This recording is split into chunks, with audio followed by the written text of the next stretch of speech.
You're listening to The Means of Production, the origin story of WRIR and community-powered radio in Richmond. I'm Whitney Whiting. LPFM is just a group of regular people. At the time, we're doctors and lawyers and students and carpenters and housewives. It's the people who show up that make the thing happen. None of us felt like, well, we had to be experts at this. We were just doing it. You know, when we come together, we can do something amazing, and it's just a matter of trusting people. When it comes to the origins of WRIR, we all know the ending to this story. They made it happen. You're listening to their success every time you turn your radio to 97.3 FM. This is WRIR-LP, 97.3 FM. Richmond Indie Radio. We are radio for the rest of us. The City of Richmond's official emergency broadcast outlet. For those of us who've grown up listening to WRIR, we can forget that there was a time when its existence was not certain. And those visionary co-founders, that first generation of WRIR volunteers, they didn't know if it would work. They just had to keep showing up. And it's astonishing just how close Richmond came to never having WRIR at all. So many pieces to this puzzle that, had they been even slightly different, WRIR wouldn't exist. We need to hear stories like this because they remind us that we are the ones who are writing history in the present.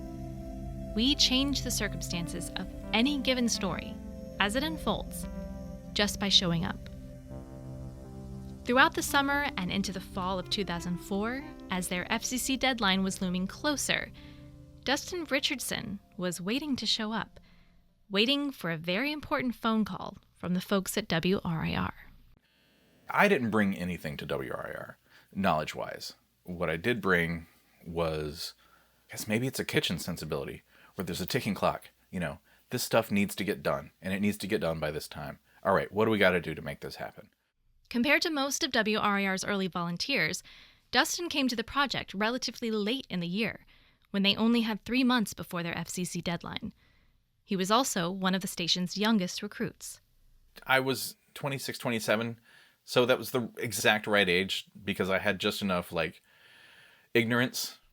Dustin first heard about Chris Maxwell's idea for community radio back in the summer of '99, when Max would come by his cafe carrying a big signboard that read, Radio Free Richmond.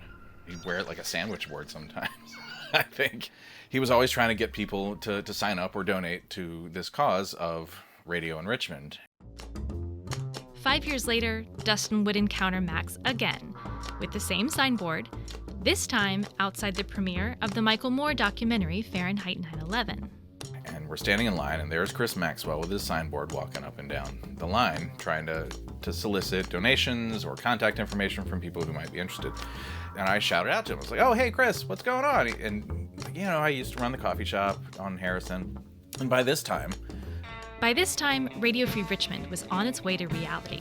With a construction permit from the FCC, they were taking steps to operate as a low-power, 100-watt radio station in downtown Richmond. I was all about it. Especially, working in restaurants and not having any good music to listen to in restaurants. So I was like, yes, definitely. In fact, I could be a great late-night DJ, I bet. And so I threw my name in a hat, gave him my contact information, maybe gave him a couple of bucks as a donation. And then Dustin went home and waited. He waited all summer long to hear back from the folks at Radio Free Richmond. In October, I get a phone call from James Hickman. I had no idea Dustin was going to be Dustin Richardson, what he was all about, because he came in and he made a lot of stuff happen really quick. James Hickman calls me up and says, hey, I saw on this thing that you filled out that you know a little bit about tech stuff. And I did. Not a lot, but I did. I have a good head for that sort of thing. So I said, yeah, I can do that stuff. And James was like, great. Come by 1621 West Broad Street on Monday night. And so I do, and I walk up those famous, long, echoey stairs. And of course, it looked nothing like how it looks now. It was basically somebody's apartment. And in one of the rooms, there was just a bunch of AV equipment just sitting on the floor. Most of it came out of dumpsters. And then 4 or 5 just really techie, nerdy looking dudes just hanging out in the room, just talking tech, talking shop. And James was there, and he kind of met me at the top of the stairs, and he says, look, these people are some very bright people, but we need to get on the air. And this is what I want from you. Get us on the air. And it's like, all right, guy I just met. Okay. I'll see what I can do. Now, as a reminder, it's October 2004, and they have until just before the new year, the end of December, to get on the air. A construction permit is only for a limited time. WRIR co-founders Chris Maxwell and Alan Shinsius. If you can't build it within that time, You lose it. you lose it. It's canceled, it's done. You're disqualified. You're out of luck. Yeah. SOL. At this point, they have a transmitter and an antenna that they think they can make do with, but they don't have any of it installed. And unforeseen challenges are right around the corner. Dustin immediately teamed up with Max for the first challenge: how to air the particular NPR programming that had set Max on this path to begin with. WRIR DJ Bill Lupoletti. And he was particularly interested, and this was really visionary, I think, on his part. He wanted us to carry all of these public radio shows that weren't being carried by WCVE, right? And this is what he was out there with the petitions, Talk of the Nation and stuff like that. Mm-hmm. We were the first low-power FM in the country to run NPR shows. At the time, we couldn't really stream programming off the internet. Downloading speeds were super slow back then. Yeah, they dropped out constantly, and they didn't want that. They said that's not going to reflect well on our product. So the only way you can legally rebroadcast NPR content live is if you have our satellite downlink. And they wanted $38,000 for it. And so I'm like, yeah, there's no budget for $38,000. So to do that, we were going to have to pay them money, right? But then we were also going to have to be able to receive the programs. And the way that you received them back then was on a satellite dish. Volunteer coordinator Jessica Martin. I was really impressed by Max's ability to cobble together. I don't know where he finds the things he finds from dumpsters, but clearly this man is an engineering whiz. Me being the kind of person I am, being kind of the tech geek, understanding the technology, and being, stubborn. I called up the engineers at PRSS. PRSS is NPR's public radio satellite system and provides distribution services to broadcasters across the country. And I said, hey, I'd like to carry your signal. I don't have $38,000, but I know how to fix stuff. So can we reverse engineer your signal? And I want to figure out exactly where I can trim what corner, and I can figure out what do I actually need to buy. One thing they would definitely need was a satellite dish. Luckily, a woman in Goochland County, whose late husband had been a ham radio operator, was getting rid of the satellites from her backyard. So we went and fetched the satellite dishes, and I remember driving down Broad Street, and because the dish is 8 feet wide, you had to drive your pickup truck in the center of the lane, or you would be bumping the dish into other cars. Right? Monstrously big. So we're driving down the road, like, stay in the center. I mean, like, the center. Do not deviate more than 5 inches from the center. So that's the type of dish we've got. But as monstrously big as this satellite was, technically, it wasn't big enough to meet NPR's requirements. They started a betting pool as to whether our system would work, because that satellite is 26,000 miles away. You're picking up a walkie-talkie from geosynchronous orbit. A warning for listeners. We're about to get nerdy and just a little old school. Geostationary satellites are where all the communication satellites are. At that distance, a satellite can maintain 1 revolution per day, which is exactly what the Earth does. And so relative to us, it's motionless in the sky. So from where we are in Richmond, it's in the southern sky, and it's a whole big arc all the way across the sky, like a big rainbow, but it's invisible. But that's where all the telecommunication satellites are. We knew that the satellite that we wanted, it had 2 transponders. The transponder is the part of the satellite that beams a signal down to Earth. So this one sent 2 different types of signals. And on one of those transponders was the NPR content and the Pacifica Radio News content, which was very convenient. On the other transponder were television signals, and in particular, a religious program called the Good Shepherd Hour. And we're like, all right, if we plug the satellite dish into this television set, and we find the Good Shepherd Hour, then we know we're pointed in the right direction. Then you unplug the television, plug in the audio, and see if you have a sufficient signal.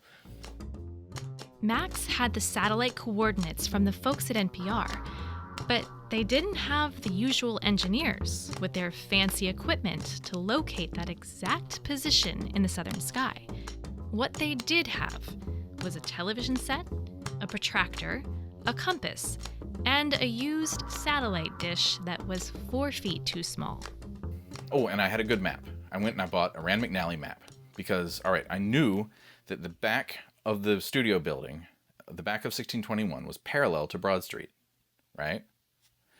If I folded the map along Broad Street and stuck that up against the concrete on the back porch, I knew that that was an accurate, like, direction finder.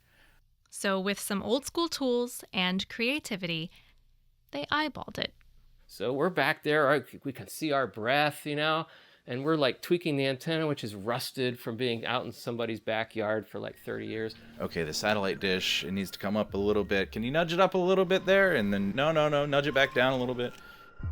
We hit the power button on the TV, and damned if Good Shepherd Hour didn't just blare right out of the TV. Yeah, that's a preacher. Yeah, okay. Wait for the titling. Well, maybe Good Shepherd's on like 6 different satellites. There's no way that we got this right the first time.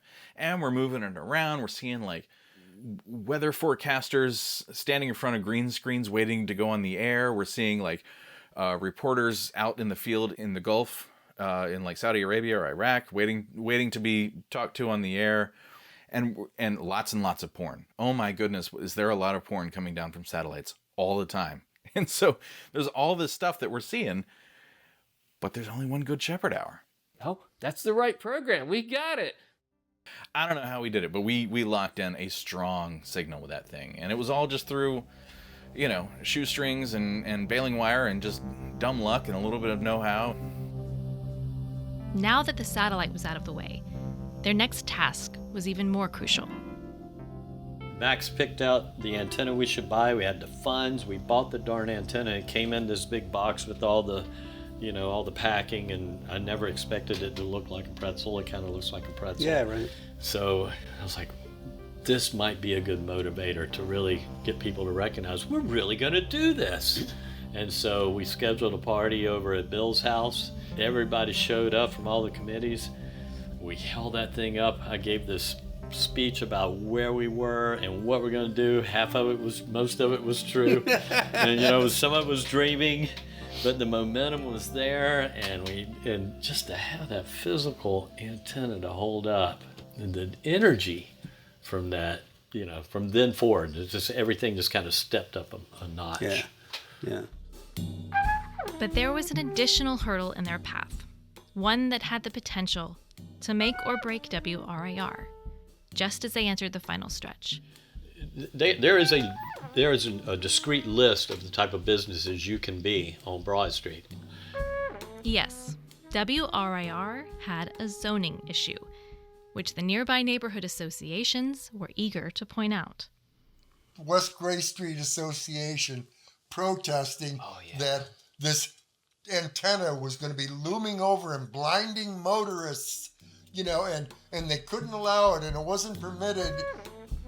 The city of Richmond had zoning restrictions for this area of West Broad Street, not just on the type of businesses that could occupy these blocks, but which floor of the building they could occupy as well.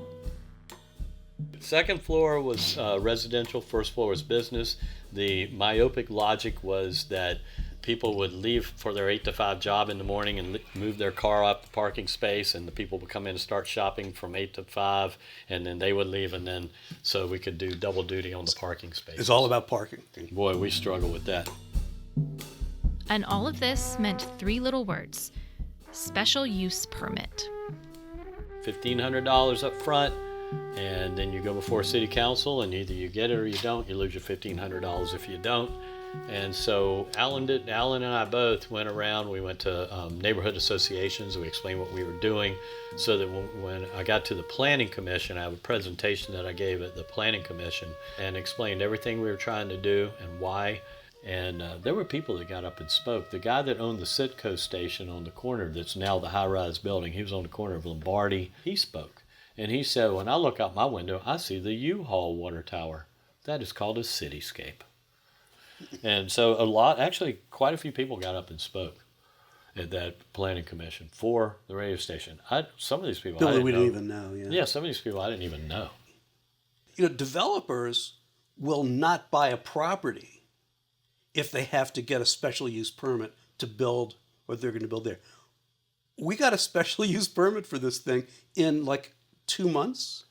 The guy really liked what we were trying to do. Well, it was a full court press on our part. And it was an emergency because when we realized that this was a problem, it wasn't until September of 2004. Something like that. This license that we got was to operate a radio station at an address where we were not legally allowed to operate a radio station. Right. You got to get emergency services, you got to get the fire, you got water, sewage, all these, they have to say, what's the ramifications of doing a modification like this to that particular location?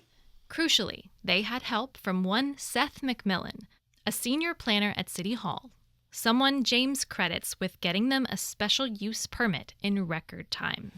And it's about a 6-month process. The paperwork goes from department to department to department to department. And this guy liked what we were talking about. Clearly, after talking to him for a few minutes, I knew he would be a listener. And he did too. And he pushed that thing through in about 2.5 weeks. WRIR's special use permit went before the Planning Commission on November 15th with sketches from Dustin showing a realistic schematic of what the antenna would look like on the roof. The commission approved it and sent it to City Council a week later. Gave a nice little presentation there, and it got approved. So that's November 2004, and Yeah. you've got like a month. Month and a half. All we had Month to and a do, week. all we had to do in that month was get a certificate of occupancy. We didn't have a certificate of occupancy in the building. They said congratulations. However, we have to point out here that you do not have a certificate of occupancy on the building. You need that within 30 days, or else this is revoked. So these are board meetings of November 4th and then the next week, November 11th. And look at the amount of work that's getting done. So let's see. From the top up here, Planning Commission, James with special use permit, broadcast date, optimistic date is November 27th. We were firing it up to test equipment, but Max loved leaving that thing on, and we did. And so then this one. That's the next week, following week. And look at the checks. Things are really happening in that week. I was really impressed to look this over and see it. Back to the broadcast date the next week. Pessimistic date is December 15th. So really it was much later even than the pessimistic date at that point. There's notes in here where Max had concluded that he could probably put it on a telephone pole and broadcast and get us to where the FCC would say, yeah, you did broadcast. He had all kinds of ideas. Floated with the balloons. Float it up and turn it on. He's looking at how high he can go legally. He did a lot of homework to figure out. There's 2 or 3 in here, meeting notes where, there were just all these different ideas that were coming along. It was getting down to the wire. I think there was 1.5 months left, 6 weeks left. And we finally got all the physical components to actually erect the antenna. Okay, it's getting to be close to the middle of December. We got to put the big antenna up. And Max had gone to some military surplus auction. This was some field antenna that the Army uses. Here's what you're supposed to do with this. You parachute in. You're on the cliff at the side of this hill. Here's your first problem. You start setting this thing up. You take a 6-foot piece. You put another one on it. You hook all these tubular segments together and then put the antenna on the end and you raise it up. And then you tie it all down with guy wires, and then that's your temporary field antenna. You got your satellite up on the top, and now you're getting your intel. That's what this was for. Yeah. And Max was like, "Yeah, we got an antenna. We can use this." And I was like, sure," because I didn't know anything. I was like, sure, let's do that. And I was project manager of it because I think nobody wanted to be there or be in charge when it went wrong. Other than the Planning Commission, this was possibly the single most important day in the station's history up until that point. Not only would it determine their ability to physically carry a signal out to the city, but they would also need a lot of hands. They sent out an email blast to the entire crew, all the DJs, the board ops, everyone. Everybody show up at the station on Saturday, and we're going to put this antenna up. So there's physics to raising and to putting up an antenna. All we had to do was get all these segmented pieces connected. So one by one, they'd lay these tubular aluminum segments out flat and attach them together. And then have 4 ropes and 4 teams. And then it had to be raised up like one of those Amish barn raisings or something almost, where a bunch of people pulling on ropes and the whole thing was supposed to raise up and sit upright. Right, you put your antenna on top and then you get them all and you lock the base in on the roof and then you pull the thing up. So that's what we told everybody we were going to do. We set up ladders and had people climb up onto the roof and ladders. And, we had like 30 people on top of that roof. A bunch of people from all different parts of the station, too, which I really liked. That everybody was getting involved. Everyone came there. Bill Farrer came with his son. Right. And we're all up on the roof. So you have to put a ladder on the side of the building. We all climbed up this ladder. There was this notion that we were going to lay this thing out like this and put a rope on it and pull it up. But the physics aren't there for that. I was trying to point that out. Because when you pull, you're not pulling up. The physics aren't there to go up. So we got all the pieces and parts put together on the roof. Everything was epoxied down, and so we got people on the steel cable guy wires to lift up the antenna, and I give the signal to lift, and we start lifting, and these thin aluminum tubes start lifting up, and it's in an arc because we couldn't quite get the tension right, so the pole started to bend. As we lifted the mast was bending and bending and bending under its own weight, and I'm like, oh God, no, please don't snap. And sure enough, we pulled and we pulled and we pulled, and eventually that thing shattered like shrapnel. Bam, it snapped. It snapped in half, and we had 6 weeks left to get on the air, and there's no budget to buy like the right thing. Nobody knew what to think. They're standing around on the roof just like hands in pockets going, oh crap, what are we going to do now? And I just turned the other way, and as I heard it crash to the roof. Little kids on the roof, people on the roof. That was a mess. It was somewhere between scary and the Three Stooges. So we had to regroup. It wasn't segments, so we only lost one segment, the one that snapped. The rest of the segments were fine. You know what? Lucky for us, it broke at the 3/4 point. Let's put up a 3/4 inch of what we were going to do. Further luckily for everyone, Dustin's girlfriend at the time reminded them what kind of antenna this was and how it was supposed to be assembled. She's like, well, if it's going to break when you're lifting it up, why not start with it upright? And I was like, what do you mean? She goes, well, they're in segments, right?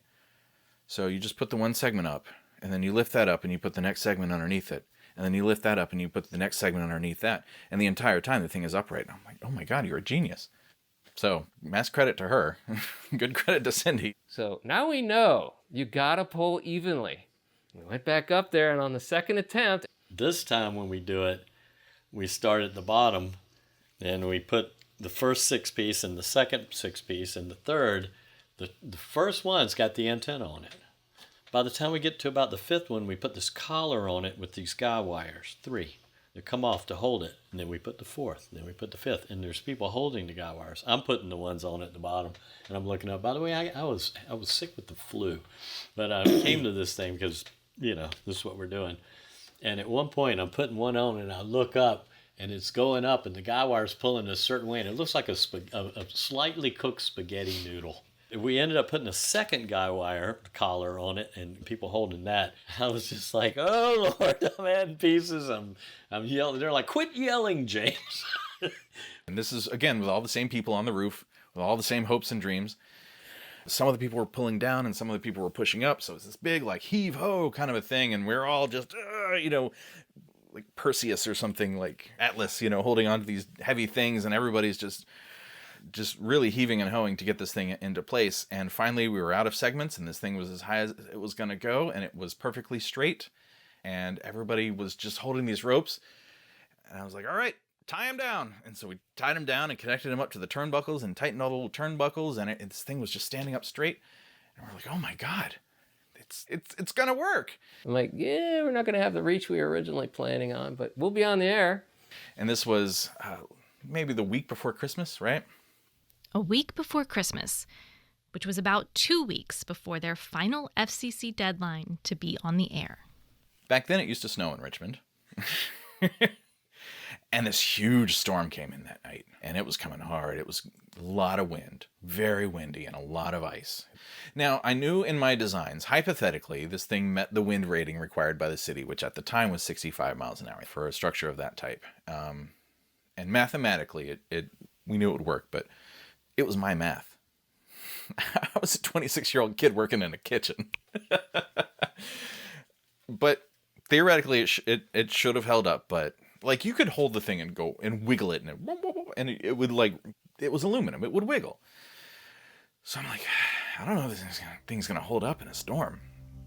Dustin had one radio tuner in his house that could pick up the station's signal. And even though they weren't broadcasting at their fullest power quite yet, they kept the transmitter on overnight, sending the internet stream through the antenna. That one tuner I had that could pick up the station, it had to be like right in the corner of my apartment by the window. So I moved my bed over to that corner and I turned on that radio, that little crackly radio, and I listened to that signal to make sure that the antenna was still standing. I knew as long as I could hear the radio, the antenna was standing, and that wind was coming through and that ice was coming down, and it was blowing and blowing and blowing, and I was just, by about 4 a.m, I was just praying for it to just go ahead and fall already because I needed to go to sleep. But I couldn't go to sleep until there was no signal, and I stayed up all night because that antenna stayed up all night. And after that, I knew that if it could stay up through that storm, it could stay up through anything. And we set that thing on the ground, and they fastened those guy wires in, and that thing is there today. It's there today. The antenna, it held up that night. And it meant that technically we were there. It was going to work. And so we had all of our DJs, they'd been practicing and they were doing really well, mostly. With the milestones slipping behind them, one thing was finally certain. WRIR was no longer a question of will they or won't they. Richmond Independent Radio was absolutely happening. And Richmond, Virginia would never be the same. We're at WRIR 97.3 LPFM Richmond. We're going to go ahead and start something off. All you guys that have a hangover, go ahead and put your headphones on, man, because it's time to wake up. Good morning, Richmond. More to come in the next episode of The Means of Production. Special thanks to Christopher Maxwell, Fareed Allen Shinsius, Bill Lupaletti, James Hickman, Jessica Martin, Liz Humes, and Dustin Richardson. Music in this episode was from the Free Music Archive, including tracks by Taylor Hobynum, Tomas Fujiwara Duo, Lobo Loco, Barnacled, and Nozu.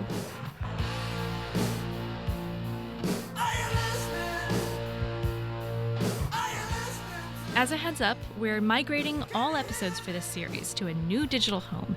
You can now find all episodes on youtube.com/@anotherrichmond. Until next time, I'm Whitney Whiting, reminding you that another Richmond is possible.